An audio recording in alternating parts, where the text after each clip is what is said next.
Hi viewers, welcome to our channel. ప్రస్తుతం మనతో పాటు ఇమ్మంది రామారావు గారు సీనియర్ జర్నలిస్ట్, వారితో ఒకసారి మాట్లాడదాం. సార్ నమస్కారం. సార్ నమస్తే బాబు. సార్, విజయసాయి రెడ్డి గారి పైన ఇన్ని ఆరోపణలు వస్తున్నాయి, మీడియాలో ఆయన ఎంతో ట్రోల్ అంటే కవర్ అవ్వడం మనం చూస్తున్నాం. సార్, ఈ నేపథ్యంలో జగన్మోహన్ రెడ్డి గారు అసలు విజయసాయి రెడ్డి గారి గురించి, ఆయన మీద వస్తున్న ఆరోపణల గురించి ఒక్క మాట కూడా మాట్లాడడం లేదు. అసలు ఎందుకు మాట్లాడలేదు? వీళ్ళిద్దరి మధ్య గొడవలు అయిపోయా? జగన్మోహన్ రెడ్డి గారు విజయసాయి రెడ్డి గారిని దూరం పెట్టేశారా? వీళ్ళిద్దరి మధ్య విభేదాలు వచ్చాయా అని చెప్పేసి చర్చించుకుంటున్నారు. సార్, మరి విజయసాయి రెడ్డి గారి గురించి, ఆయన మీద వస్తున్న ఆరోపణల గురించి జగన్మోహన్ రెడ్డి గారు ఎందుకు స్పందించడం లేదు? మీ ఒపీనియన్ ఏంటి సార్ దీనిపైన?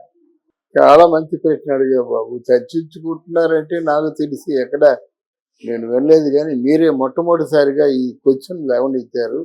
Thank you. It's a good point.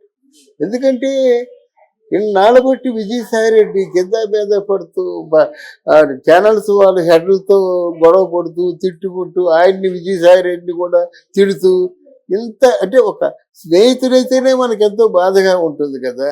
అలా కాకుండా జగన్మోహన్ రెడ్డి గారి ఆత్మ అనుకున్నాం మనం. అంటే ఆయన ఎవరు, రాజశేఖర రెడ్డి గారికి కేవీపీ రామచంద్రరావు గారు ఎలాగైతే కేవీపీ ఎలాగైతే ఆత్మ అనుకునేవారో, ఈయన కూడా విజయసాయి రెడ్డి కూడా జగన్మోహన్ రెడ్డికి ఆత్మ అనుకున్నారు. ఒకనొక టైంలో జగన్మోహన్ రెడ్డి గారి కానీ జైలుకి వెళ్తే నెక్స్ట్ విజయసాయి రెడ్డి అనుకున్నారు. ఆ స్థాయిలో ఊహించుకున్నారు ఆయన్ని. అటువంటి వ్యక్తికి ఈరోజు కెలామిటీస్ వచ్చి ఎన్ని కాంప్లికేషన్స్ వస్తుంటే ఒక్క మాట కూడా జగన్మోహన్ రెడ్డి మాట్లాడలేదంటే చాలా ఆశ్చర్యంగా ఉంది. ఈరోజు వినుకొండ నిజానికి వైసీపీ పార్టీ వాళ్ళనేమో తెలుగుదేశం పార్టీ వాళ్ళు హత్య చేయడం కాదు, వైసీపీ పార్టీలో ఉన్న వాళ్ళే వైసీపీ పార్టీలో ఉన్న వాళ్ళని హత్య చేశారు. ఇది వెలికి తీస్తే దొరికింది. దీనికి ఇంత డ్రామా చేశాడే. వినుకొండ వెళ్ళిపోయి, గారులు వెళ్ళిపోయి అందరినీ జైలు పలికించుకొని ఆ శవం ముందే ఉపన్యాసం ఇచ్చాడు కదా. నువ్వు మైకులు అందరికి కూడా ప్రశ్నలు ఢిల్లీ వెళ్ళి ప్రైమ్ మినిస్టర్తో మాట్లాడి అక్కడ ప్రెస్కి పిలిపించుకొని మాట్లాడాలి. అక్కడ ఈయన కోసం ప్రెస్ అంతా ఎదురు చూస్తే అక్కడేం మాట్లాడకుండా ఒక చావుకి వెళ్ళి చూసి వచ్చి ఈ జర్నలిస్టులు పిలుచుకొని తనకు తోచిందల్లా మాట్లాడతాడా? ఆ మాట్లాడడం కూడా ఎలా మాట్లాడుతున్నాడు? అర్ధరహితంగా, అసలు చాలా అంటే మతి భ్రమించి మాట్లాడిన వాళ్ళగా మాట్లాడుతున్నాడు.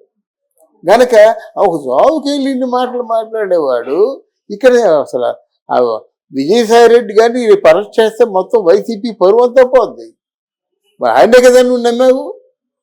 నువ్వు నమ్మింది ఇద్దరే, విజయసాయి రెడ్డి ఉత్తరాంధ్ర ఇన్ఛార్జ్ అన్నావు.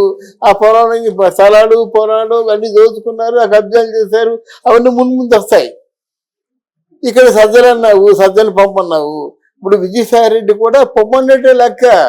ఆయన అంత ఆపదలో ఉంటే కనీసం పన్నెత్తి మాట అనకపోయినట్టయితే జనం ఏమనుకుంటారండి? జనం తెలుసు కదా. అరే ఏంటి జగన్మోహన్ రెడ్డి అంత నమ్ముకున్న వ్యక్తి, దానికి ఉంటుంది కదా విజయసాయి రెడ్డి కూడా. ఇదేంటే ఇంత కలమటీసులో ఉన్నట్టయితే ఒక్క మాట మాట్లాడుతుండే జగన్మోహన్ రెడ్డి.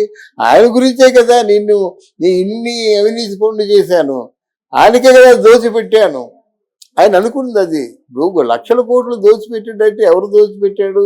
జగన్మోహన్ రెడ్డికే దోచిపెట్టాడు. ఆయన కొంత తిన్నాడు, ఇది మా 300 ఇచ్చాడు. ఆయనకి ఎలా ఉంటుంది?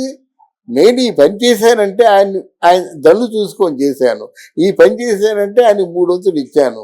ఈ రోజు ఎంత అభాసపాలు అయిపోయానంటే ఆయన ఒక్క మాట మాట్లాడుకుంటే ఎలాగుంటుంది? కంట్రోల్ చేయాలంటే జగన్మోహన్ రెడ్డి కంట్రోల్ చేయగలడు, విజయసాయి రెడ్డి కంట్రోల్ చేయలేడు. మరి ఎలా ఎందుకు కంట్రోల్ చేయలేకపోతున్నాడు? ప్రెస్ను కంట్రోల్ చేయలేకపోతున్నాడు. ఆయన మీద ఎదురు తిరిగేటువంటి సామాన్యమైన కార్యకర్త వెళ్ళి, ఏమాయి విజయసాయి రెడ్డి ఉన్నాడా లేదా మీ తాత ఉన్నాడా పిలు అనే పరిస్థితి వచ్చిందంటే ఆయన పిచ్చెక్కిపోలేదు, పిచ్చెక్కే మాట్లాడుతున్నాడు. రోజుకి ప్రెస్ను పిలుచుకుంటూ తన గోడు వినిపించుకుంటున్నాడు. కనుక ఈ విషయంలో జగన్మోహన్ రెడ్డి నిశ్శబ్దంగా ఉండడం మాత్రం మిత్ర ద్రోహం. ఆయన కూడా తెగించేశాడు. అసలు ఎందుకే ఎన్ని ఉంటాయనే అంతకుముందు నేను ఛానల్ పెడతానన్నాను, సెటిలైట్ ఛానల్ వద్దన్నాడు ఆయన. ఎందుకంటే నా ఛానల్ నాకు ఉన్నట్టు ఇంకోలాగా ఉండేది, స్వచ్ఛమైన రాజకీయానికి ఏమో వారసత్వం పలికేవాడిని నేను. అలాంటిది స్వచ్ఛత పోయింది ఈ తాలూకు ఛానల్స్లో. ఒకవేళ జగన్మోహన్ రెడ్డి వద్దన్నా ఈసారి మాట వెన్ను నీ పెడతానంటున్నాడు మాట. అంటే నీ తెగదెంపులు చేసుకోవడానికి అన్ని విధాలా సిద్ధంగా ఉన్నాడు విజయసాయి రెడ్డి. అసలు నువ్వు ఉన్నా లేకపోయినా ఓటేంట్రా బాబు, పోరా మీ ఇద్దరే నాకు పంపించారన్నట్టుగా ఉన్నాడు జగన్మోహన్ రెడ్డి. బయటికి చెప్పడం లేదు కానీ లోపల చాలా మంది చెప్పారు జగన్మోహన్ రెడ్డి కొడతాడట. ఆ దెబ్బలు తిన్న ఎమ్మెల్యేలు చెప్పారు కొడతాడట.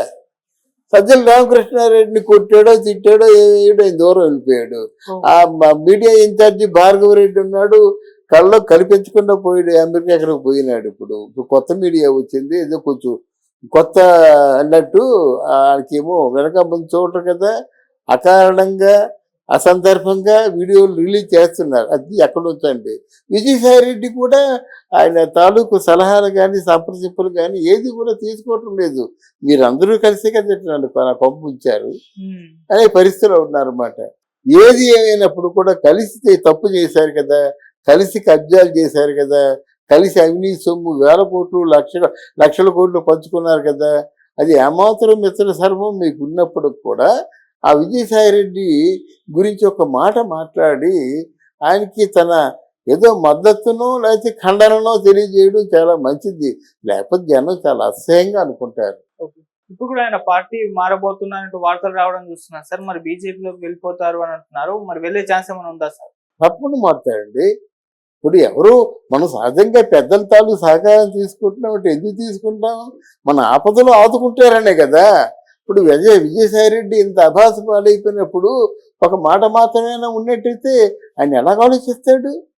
ఆయనకి ఇంతంతో అనుభవం ఉంది కదా. ఆయన కూడా పార్లమెంటరీ వ్యవహారాల శాఖను చూసుకున్నాడు కదా. నిజాన్ని చెప్పాలంటే వైఎస్ జగన్మోహన్ రెడ్డి కంటే మంచి పట్టు విజయసాయి రెడ్డికే ఉంది రాజకీయాల్లో. ఎందుకు? ఆ పార్లమెంటరీ వ్యవహారాలు చూసే వ్యక్తి కనుక.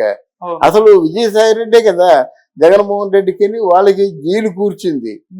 ఆయన అరెస్ట్ అవ్వకుండా డీలు కూర్చారంటే ఆ డీలు కూర్చున్న వ్యక్తి ఎవరంటే విజయసాయి రెడ్డి. కనుక విజయసాయి రెడ్డి పొద్దున్న రాజకీయాలు తెలుసు, రాజకీయాల్లో రాగలరు. కానీ ఏమిలాగంటే ఉంటే ఖచ్చితంగా జరగబోయి చెప్తున్నాను, జగన్మోహన్ రెడ్డికి రాజకీయాలు తెలియదు. అరే కొత్తగా వచ్చిన గవర్నమెంట్, ఆ గవర్నమెంట్కి హనీమూన్ పీరియడ్ అన్నారు, ఒక 6 మాసాలు ఉండాలి కదా. మరి నువ్వేమని చెప్పావు? నువ్వు అమ్మ మీ అందరికీ నేను ఇప్పుడే వాగ్దానం ఇస్తున్నాను, 6 మాసాలు దాటిన తర్వాత నా పరిపాలన చూసి మీరు ఆ గల్లా పుచ్చుకొని అడగని చెప్పాడు మాట. నువ్వు 6 మాసాలు పెట్టుకున్నప్పుడు ఈయనకు ఒక 6 మాసాలు టైం ఇయ్యారు కదా. ఇవన్నీ మొత్తం నువ్వు వాగ్దానాలు చేసింది ఏమిటి, నువ్వు నెరవేర్చుకున్నది ఏమిటి అని చెప్పేసి నీ నోటుకు వచ్చింది మాట్లాడితే జనం అంతా అసహించుకుంటారు అన్నమాట. నువ్వేం రాజకీయ నాయకుడు అనుకుంటారు అన్నమాట. సో డెఫినెట్గా